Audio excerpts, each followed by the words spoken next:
Hello guys, welcome back to my Mira news star ভিডিওসে সবাইকে স্বাগত জানাচ্ছি। তো আজকে পাঙাশ মাছের রেসিপি নিয়ে চলে এসেছি। দেখো, এই পাঙাশ মাছ আমার হাজব্যান্ড কিনে, কী বড় পাঙাশ মাছ, গঙ্গার পাঙাশ মাছ। আমার শাশুড়ি মা এখন ধুয়ে নিচ্ছে, ভালো করে ধুয়ে নিতে হবে। এই পাঙাশ মাছের রেসিপি কিন্তু দারুণ খেতে হয়েছিল, এই জন্য আমি তোমাদের সঙ্গে শেয়ার করছি। আর বড় বড় পাঙাশ, এই মাছে কিন্তু, এই পাঙাশ মাছে কিন্তু একটুও কাটা নেই, বাচ্চারা বড়রা সবাই খেতে পারবে। তো ধোয়া হয়ে গেল। এবারে দেখো নুন হলুদ মাখানো পালা। কত বড় বড় পিস হয়েছে, মানে অনেক বড় ছিল পাঙাশ মাছটা, তার জন্য এত বড় বড় পিস হয়েছে। আর কিন্তু এই পাঙাশ মাছের সামনে কিন্তু অন্য মাছ রাখলে হার মানিয়ে যাবে এই পাঙাশ মাছ এত দারুণ খেতে আর এত টেস্টি, সত্যি বলছি খুবই টেস্টি ছিল। আর এত তেল ছেড়েছে বলার মতো না, কি বলবো আর কি। তো দেখো নুন হলুদ মাখানো হয়ে গেল। এবার নুন হলুদ মাখিয়ে রেখে দেওয়া হবে। একদম গঙ্গার পাঙাশ মাছ, একদম পাকা মাছ। আর কী কী মশলা দেওয়া হয়, কাঁচা লঙ্কা, পেঁয়াজ, রসুন, আদা, ব্যাস। ছোট্ট শিলনোড়াটাই বেটে নিচ্ছে আমার শাশুড়ি মা। তো এদিকে পেঁয়াজ আদা বাটা হয়ে গেল, মানে রসুন আদা বাটা হয়ে গেল। আর এদিকে কড়াই বসিয়ে দেওয়া হলো মাছগুলো ভাজার জন্য। তো দেখো এবার আর একটু তেল দিয়ে দেওয়া হবে। এই যে হয়ে গেল। এবার কড়াই তেলটাকে একটু তাতিয়ে না নিলে তো হবে না, আর একটু দিয়ে দেওয়া হলো। কড়াই তেলটাকে একটু তাতিয়ে নেওয়া হোক। তো দেখো প্রায় গরম হয়ে এসছে গরম। এবার মাছগুলো দিয়ে দেওয়ার পালা, ভাজার পালা। দেখো সত্যি বলছি মাছগুলো অনেক বড় বড় পিস, আর একটু কিন্তু কাটা নেই মাছগুলোতে। আর খেতে দারুণ টেস্ট। আর মাছগুলো কিন্তু অনেক তেল বেরিয়েছে, অনেক তেল ছেড়েছে মাছ ভাজার সময়। তো দেখো, আর এই মাছটা কিন্তু ঢেকে বাছতে হবে, ঠিক আছে? তোমাদের আমি বলছি, না ঢেকে বাছলে কিন্তু ছিটকে যাবে, চোখে মুখে লাগবে, আর কিন্তু রান্নার জায়গাটাও নোংরা হবে। তার জন্য এই মাছটা দেওয়ার পরে ঢেকে দেওয়া হলো। এবার আবার 2 মিনিট পরে ফিরা হলো। এবার উল্টে দেওয়ার পালা। মাছগুলোকে উল্টে ভাজতে হবে। তো পাশে ভাজা হয়ে গেছে ভালো করে, এবার উল্টে দেওয়া হলো। এবার আবার ঢেকে দেওয়ার পালা। এভাবে করে নাড়ে মাছগুলোকে ভেজে নিতে হবে। আবার ঢেকে দেওয়ার 2 মিনিট পর ফিরলাম। এই যে মাছগুলো ভাজা হয়ে গেছে। তো এগুলো বের করে বাকি 3টে মাছও এইভাবে করেই ভেজে নেওয়া হবে। তো দেখাচ্ছি তোমাদের। এই যে হয়ে গেল ভাজা। এই দেখো কি সুন্দর, মানে মনে হচ্ছে ভাজাই খেয়ে নিই। আর কত সুন্দর হয়েছে দেখো, ডুমো কালারটাও খুব সুন্দর এসছে মাছের।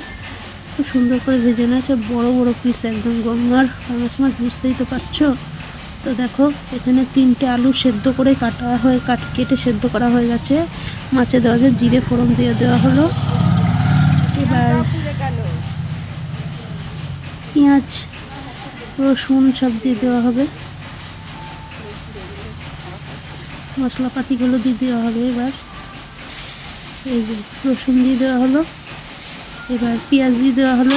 পেঁয়াজ রসুন ভালো করে লাল করে একটু ভেজে নেওয়া হোক।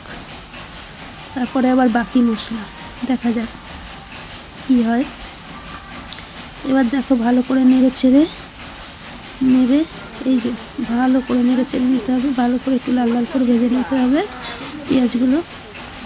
হালকা মশলা দিয়ে কিন্তু এই রেসিপিটা দারুণ খেতে হয়। আর এই পাঙাশ মাছের রেসিপি সত্যি প্রথমবার খেয়ে খুবই ভালো লাগলো। পাঙাশ মাছটা সত্যি খুব ভালো। আর যেহেতু গঙ্গার পাঙাশ মাছ, এই জন্য এত টেস্ট। এমনি যদি সমুদ্রের হতো, চালানি হতো, তাহলে কিন্তু এত টেস্ট হতো না। যেহেতু গঙ্গার পাঙাশ মাছ বলেই এত টেস্ট হয়েছে খেতে। তো তোমরা যদি পাঙাশ মাছ খাও, এভাবে করে একবার রান্না করে খেয়ে দেখো। বাড়ির লোক কিন্তু চেটেপুটে খাবে, আর কিন্তু অন্য রান্নার দিকে চোখই যাবে না, শুধু পাঙাশ মাছ দিয়েই খেয়ে নেবে। তো দেখো এবার আলুগুলোকে এইভাবে করেই কাটতে হয়, ডুমো করে। এটা আর কি মাংসের মতো করে রান্না করতে হয় এই মাছটা, তাই খেতে ভালো লাগে। আর এই মাছে কিন্তু কাটাও নেই।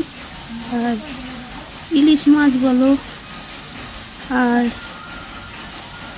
যাই মাছ বলো না কেন, রুই মাছও বলো, কাতলা মাছও বলো, তার কাছে কিন্তু হার মানিয়ে যাবে এই পাঙাশ মাছটা। এত স্বাদ ছিল আর এত তেল ছেড়েছে এই পাঙাশ মাছে, কি বলবো, বলার মতো না। তো দেখো ভালো করে আলুগুলোকে ভেজে মশলা দেওয়া হবে, এর মধ্যে জিরে ধনের গুঁড়ো সবই দেওয়া হবে। তো তোমরা ভিডিওতে চোখ রাখো, ভালো লাগবে দেখতে, পুরো ভিডিওটা দেখো, স্কিপ করে যেও না। সত্যি বলছি পাঙাশ মাছের রেসিপিটা খেতে দারুণ টেস্টি হয়েছিল। তো এবার দেখো সব মশলাগুলোকে দিয়ে দেওয়া হবে, দেখাচ্ছি কী দেওয়া হবে। এই যে জিরের গুঁড়ো দেওয়া হলো, জিরের গুঁড়ো জিরের গুঁড়ো দিয়ে তারপরে হচ্ছে এবার হচ্ছে এর মধ্যে ধনের গুঁড়ো দেওয়া হবে। এই যে ধনের গুঁড়ো দেওয়া হয়ে গেল, ব্যাস। এবার ভালো করে নেড়ে চেড়ে মশলাগুলোকে একটুখানি ভালো করে ভেজে ভাজা ভাজা হয়ে গেল। এবার এর মধ্যে কাঁচা লঙ্কাগুলোকে দিয়ে দিল, গোটা 7 কাঁচা লঙ্কা। তো কাঁচা লঙ্কা দিয়েই বেশিরভাগ মানে আমাদের তরকারি খাওয়া হয়। তো কাঁচা লঙ্কাটাই উপকার, কিন্তু আর শুকনো লঙ্কাই কিন্তু শরীর ক্ষতি করে।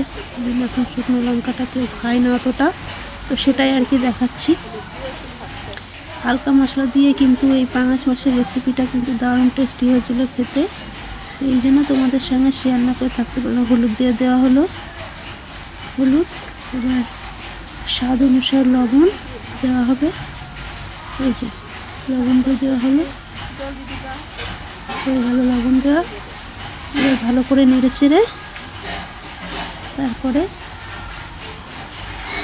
জল দেওয়া হবে, এই যে হয়ে গেল। এবার কি করবে, এই হয়ে গেল। এবার কিন্তু হয়ে গেছে ভালো করে ভাজা। দেখো কালারটাও কিন্তু খুব সুন্দর এসছে, হালকা মশলা দিয়ে করেছে তবু কিন্তু কাঁচা লঙ্কা দিয়ে, তবু কিন্তু কালারটা ভালো এসছে। তো এবার হয়ে গেছে ভাজা, এবার জল দেওয়ার পালা। এই যে পরিমাণ মতো জল দিয়ে দিল। আলুগুলো তো যেহেতু সেদ্ধ হয়ে গেছে তার জন্য আর একটু ঝোল রাখতেই হবে। পাঙাশ মাছের ঝোলটা কিন্তু দারুণ টেস্টি হয়েছিল খেতে, তো ওই জন্য একটু ঝোল রাখার প্রয়োজন। তো এবার ভালো করে নেড়ে চেড়ে এবার ঝোলটা ফুটলে তারপরে মাছগুলোকে দেওয়া হবে। তো এবার ঢেকে দেওয়ার পালা। দেখো সত্যি বলছি এই পাঙাশ মাছের রেসিপিটা খেয়ে যেন মুখে লেগেই থাকলো। এই যে ঢেকে দেওয়া হলো, 2 মিনিট পর ফেরা হবে। তো 2 মিনিট পর ফেরা হলো, ঝোলটা ফুটে গেছে। এবার মাছগুলো দিয়ে দেওয়ার পালা। তো এই যে এবার মাছগুলো দিয়ে দেবে, দেখাচ্ছি তোমাদের। এই যে মাছগুলো দিয়ে দিচ্ছে। আর সত্যি মাছগুলো এত বড় পাঙাশ মাছ, আর খেতে সত্যি বলছি, বারবার বলছি তোমাদের, প্রচণ্ড টেস্টি খেতে মাছটা। আর এই মাছ রান্না করে বাড়ির লোক খেয়ে কিন্তু খুবই প্রশংসা করেছে, আমার হাজব্যান্ডও আর আমিও বলেছি খুবই ভালো হয়েছে। তো হয়ে গেল, এই দেখো হয়ে গেছে রেসিপিটা। হালকা হালকা কিন্তু ঝোল থাকবেই, গাঢ় ঝোল, আর দারুণ টেস্টি হয়েছিল খেতে। এবার নামিয়ে নিল, এবার 2টো পাত্রে ঢালা হবে। তো তোমাদের রেসিপিটা কেমন লাগলো কমেন্ট করে জানিও। আর যদি ভিডিওটা ভালো লেগে থাকে রেসিপিটা, তাহলে লাইক করে দিও। আর কি বলবো, চ্যানেলে যদি নতুন কেউ এসে থাকো তাহলে চ্যানেলটিকে সাবস্ক্রাইব করে দেওয়ার জন্য অনুরোধ রইল, এটাই বলতে চাই। আর কি বলবো, তা 2টো পাত্রে রেখে দেওয়া হচ্ছে, একটা রাতের জন্য, একটা দুপুরের জন্য। তো হয়ে গেল, দেখো আলাদা আলাদা করে রাখা হচ্ছে। তো আজকের রেসিপি এই পর্যন্ত, আবার কোনো নেক্সট রেসিপিতে দেখা হবে। Tata bye bye. ভিডিওটা কেমন লাগলো